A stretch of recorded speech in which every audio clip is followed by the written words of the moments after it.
Bismillahirrahmanirrahim. Assalamualaikum warahmatullahi wabarakatuh.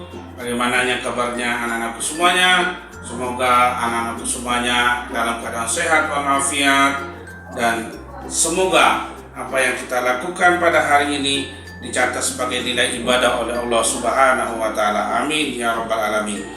Baiklah, pada kesempatan hari ini kita berjumpa lagi dengan anak-anak semuanya, berjumpa lagi dengan Bapak pada mata pelajaran sejarah kebudayaan Islam. Dan pada kesempatan ini kita akan bahas tentang Isra Mi'raj Nabi Muhammad SAW. Untuk itu saya harapkan anak semuanya semangat dan untuk mengikuti penjelasan hal-hal yang berkaitan dengan Isra Mi'raj Nabi besar Muhammad SAW dari Bapak. Baiklah anak-anakku semuanya, kita masuk ke pembahasan kita. Pada pertemuan kali ini kita akan bahas tentang peristiwa Isra Mi'raj. Adakah anak-anakku tahu apa itu? Adakah dari anak-anakku semuanya ada yang tahu apa itu Isra Mi'raj? Karena bagi orang muslim tentu peristiwa Isra Mi'raj itu tentu tidak asing, karena setiap tahun kita memperingatinya.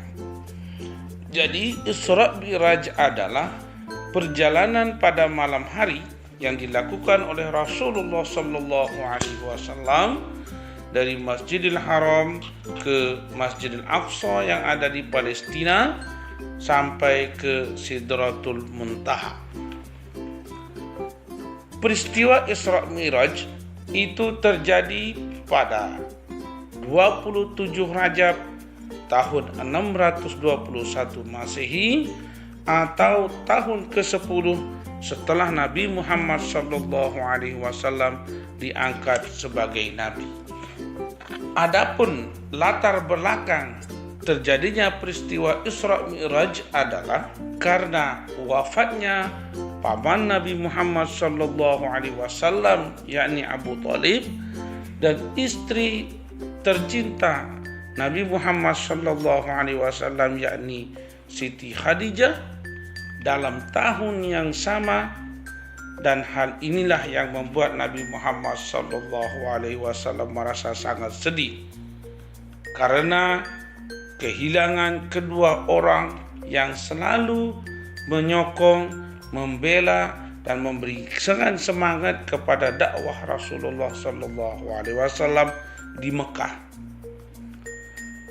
Wafatnya pamannya Rasulullah, yaitu Abu Thalib, dan istri tercinta beliau di tahun yang sama, itulah yang dinamakan dengan Amul Huzni atau tahun kesedihan.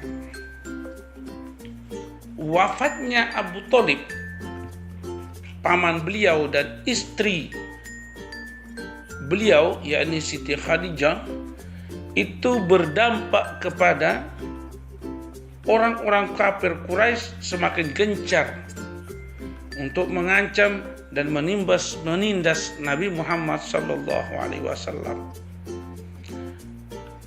Dalam keadaan itulah Allah Subhanahu wa taala kemudian mengutus malaikat Jibril untuk menghibur Rasulullah SAW dengan menjemput Nabi Muhammad SAW yang pada malam itu sedang merenung di serambi Masjidil Haram. Malaikat Jibril mendekati dan mengajak Nabi Muhammad SAW untuk melakukan sebuah perjalanan yang sangat jauh dengan mengendarai burak. Jadi bagaimana perjalanan Isra Mi'raj Nabi Muhammad SAW dari Masjidil Haram ke Masjidil Aqsa? Nabi Muhammad mengendarai burak yang dibawa malaikat Jibril dari surga. Jadi burak itu adalah sesosok makhluk tunggangan yang dibawa Nabi Muhammad yang membawa Nabi Muhammad SAW ketika peristiwa Isra Mi'raj. Dalam perjalanan menuju Masjidil Aqsa di Palestina, Nabi Muhammad SAW berhenti sejenak dan melaksanakan sholat 2 rakaat di Madinah, dan pada saat itulah malaikat Jibril menjelaskan memberitahu kepada Rasul bahwa di tempat itulah nanti atau kelak Nabi Muhammad SAW akan berhijrah. Setelah melanjutkan perjalanan, malaikat menyuruh Nabi Muhammad SAW untuk turun untuk melaksanakan sholat 2 rakaat untuk kedua kalinya di Bukit Tursina, yaitu di mana tempat Nabi Musa alaihissalam berbicara langsung dengan Allah Subhanahu wa Ta'ala. Dan untuk ketiga kalinya malaikat Jibril menyuruh Nabi Muhammad SAW berhenti untuk melakukan sholat 2 rakaat lagi di Baitul Laham. Namanya Baitul Laham, di mana tempat ini adalah tempat kelahiran Nabi Isa alaihissalam. Bagaimana perjalanan Mi'raj Nabi Muhammad SAW dari Masjidil Aqsa ke Sidratul Muntaha? Setelah melalui perjalanan dari langit pertama hingga langit ketujuh, Nabi Muhammad SAW kemudian melanjutkan perjalanan sendiri tanpa ditemani oleh malaikat Jibril, dan pada saat itulah Nabi Muhammad SAW menerima perintah salat langsung dari Allah Subhanahu wa Ta'ala, yaitu berupa sholat fardu 5 waktu sehari semalam, atau sholat wajib 5 kali sehari semalam, yakni subuh, zuhur, maghrib, zuhur, asar, maghrib, dan isya. Setelah Rasulullah SAW melaksanakan Isra Mi'raj, jadi bagaimana tanggapan penduduk Mekah terhadap peristiwa Isra Mi'raj tersebut? Setelah peristiwa Isra Mi'raj yang dialami oleh baginda Nabi Muhammad SAW, Rasul segera menyampaikan perintah sholat kepada umatnya. Akan tetapi orang-orang Quraisy sebagian besar tidak mempercayai peristiwa Isra Mi'raj.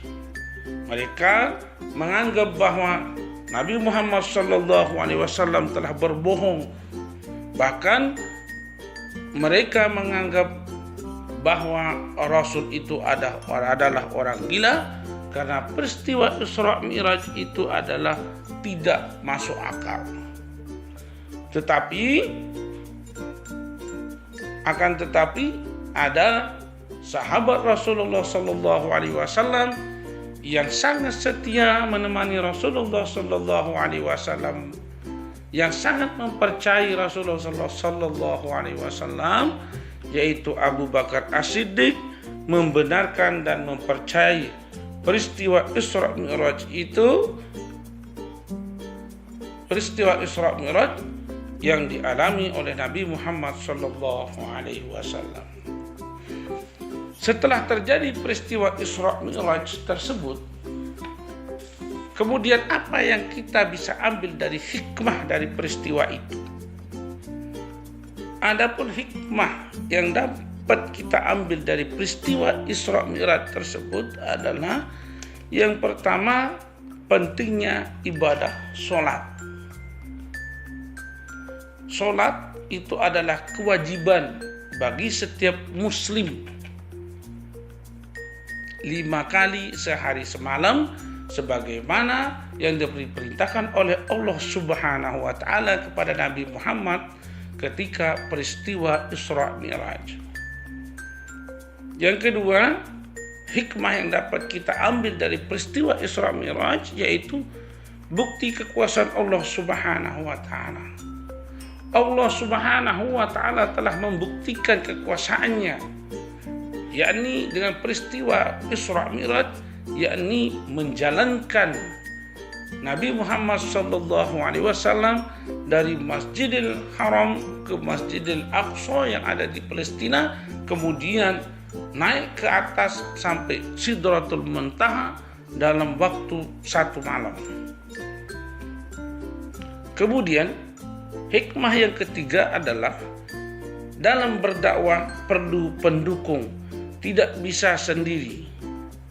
Makanya ketika Rasulullah SAW ditinggal oleh pamannya yaitu Abu Talib, ditinggal sama istrinya yaitu Siti Khadijah, beliau sangat sedih karena kedua orang inilah yang selalu membela, yang selalu menyokong dan memberikan semangat ketika Rasulullah SAW berdakwah. Dan yang keempat adalah hikmah yang dapat kita ambil dari peristiwa Isra Mi'raj adalah membersihkan jiwa dan raga untuk menghadap Allah Subhanahu wa taala.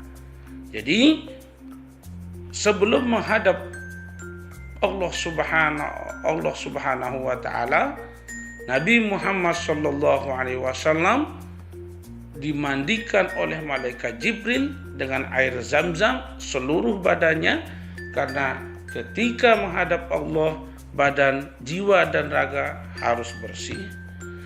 Demikianlah penjelasan dari Bapak tentang peristiwa Isra Mi'raj.